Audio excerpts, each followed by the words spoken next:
Hey, guess who's back? Yes, I'm back from my vacation. Hope you're having a good off season. Bengals didn't stop though. They've been moving and shaking. You know what I learned? This was a vacation of education. I must be a moron, but am I the only guy that didn't know that there was an actual president of the United States named Zach Taylor? Things you find out, you know? I was kind of surprised. I was like, I thought that would have came up at some point. So, interesting times. I guess I'm a moron. But, yeah, been learning. Got back from beautiful Florida. Got to drive through all them southern states. And they got to do something with them roads, man. And Alabama and Tennessee, downtown Tennessee, forget about it. But enough of that nonsense. On to the Bengals. Now, as you know, I'm going to touch on some free agents you already know about. Irv Smith Jr., I love this approach that the Bengals are doing with the tight end position. Tight end is going to be the theme of this episode, but Irv Smith Jr., kind of a lot like last year, as well as Azuma the year before, it's almost like they're saying, hey, we're going to sign you for a 1 year, prove it deal. Them guys can play their ass off and then get a contract with another team. And Irv Smith was a second-round draft pick, so the dude's got the physical talent. Things didn't work out for him in Minnesota, but here he is. Now he's got a 1 year deal with the best quarterback in the NFL, so it's a win-win. But this whole NFL situation with the tight ends is getting interesting. I'm going to circle back around to that later. Also, another guy the Bengals got was Terrell Basham. He seems like a good depth player. He's got seems like Joe Burr has some familiarity with him. Played in Ohio University. He's bounced around the league a little bit, but I think he's going to provide some pass rush ability, so that's good depth when it comes down to those last second games. You know, when it seems like at the end of these games, when it comes to crunch time, it's all about rushing that passer, as we're painfully finding out. But, hey, at least we're learning the lessons, you know. We're in the position to learn the lessons. Another guy they signed was Sidney Jones, a cornerback. He's another guy that provides depth. He's good size, 6 foot. You know, not too shabby. But the draft leads me to the draft. And the Bengals at 28, of course, it's going to depend so much on what happens to the picks before them. But I'll tell you what guy is a perfect fit. I think the Bengals traditionally, they've said it, they've showed it, is you can't ever have enough good cornerbacks. So I think a guy that would be a perfect fit, but I don't know, number one, I can't see the Steelers letting this guy slide past him, is cornerback Joey Porter Jr. The dude's a giant. Hard-hitting guy, perfect for the AFC North. And Joey Porter hates the Bengals' guts, and there have been issues there, but business is business. This is his son, okay? And his son and him technically have nothing to do with each other. All said and done. I mean, even James Harrison played for the Bengals. So, will he get past the Steelers, though? I don't know, man. Steelers need a lot of help because they suck these days. But if he slides to us, that'll be the perfect pick, Joey Porter Jr. But I can see them trading out of the first round, depending on how things shake out. But when it comes down to the value, the Bengals love their cornerbacks, and this draft is deep, deep, deep with tight ends, man. They're pouring out of there. Now, cornerback, offensive line, tight end, pass rush, safety, running back are all areas that I believe will get addressed during the draft. But tight end is really the interesting spot here because, as you know, we got Irv Smith and all that. We have such a fountain of talent at the wide receiver position. But this guy had a phenomenal article last week, Warren Sharp from Fox Sports.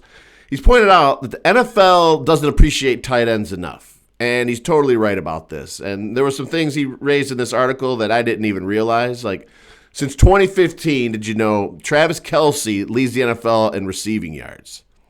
Now, he's the 20th highest paid earner when it comes to receivers. So tight ends are way undervalued, way underpaid. So what happens is now with all the zone defenses, they're taking the deep stuff away. So, for example, the target depth, it dropped from 8.6 yards in 2006 all the way to 7.7 yards in 2022. So almost a full yard. So that's why a guy like, you can see Kelsey, I mean, Mahomes was throwing those receivers were scrubs last year, and they got it done with Kelsey with his 6 trillion catches and touchdowns. I mean, he's an absolute stud.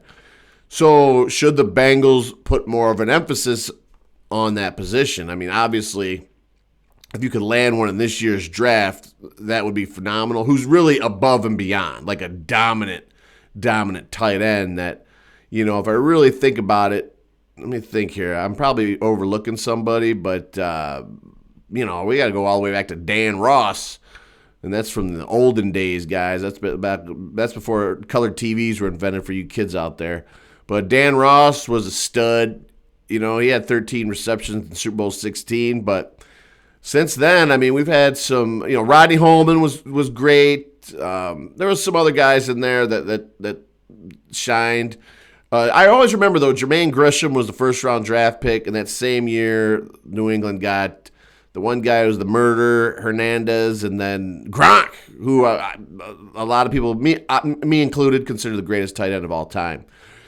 So when you look at these tight ends, I was trying to figure it out. And this is another thing, too, is Kelsey actually made less money than Amari Cooper and Brandon Cooks, which is kind of crazy when you think about the value the guy brings. But the tight end class is super deep this year. And when you're looking for a tight end, though, people fall in love with the measurables. I hear it all the time.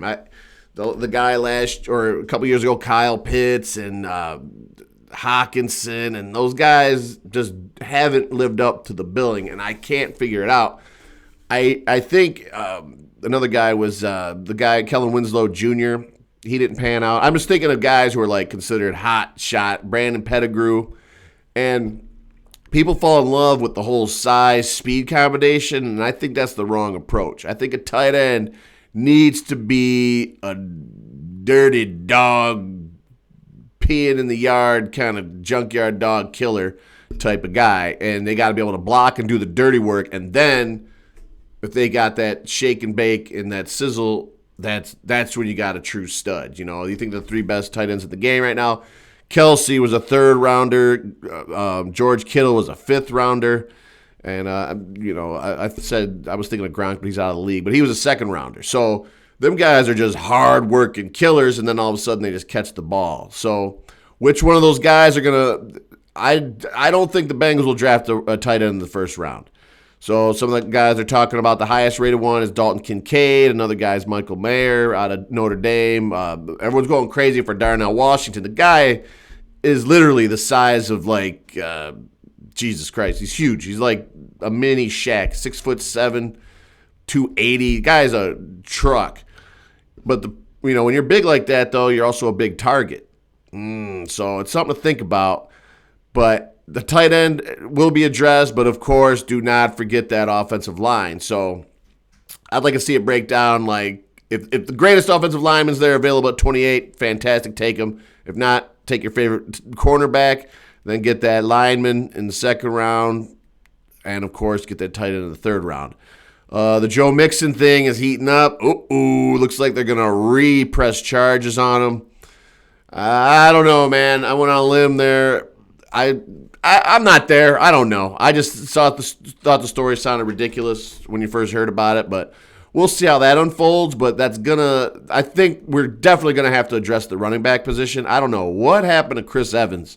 He was hot there for a minute and then just disappeared. So keep your eyes on that running back position. Never, ever draft a running back in the 1st round. Don't do it. Don't learn the hard way. They're out there all over the place, but as always, man, I'm going to bang this table for protecting Joe Burrow, and that's just the way we got to go.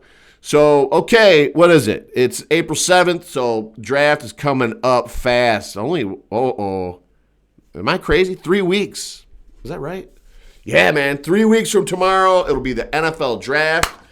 So it's getting to be go time. So, and also the schedule's going to come out soon, I think, after that. So let's get ready, people. So I'll talk to you soon. Thanks for watching. And also, be sure if you want to get some insight on some baseball betting, which, forget about it. I don't know how this guy does it. The dude don't sleep. He's really a machine. Kyle Hunter, check him out. he is the man when it comes to picking these games. So, all right. Thanks for watching. Be sure to subscribe. Blee, blee, blee, blee. All right. Hoo-day. Talk to you soon. Fearless. Run it up.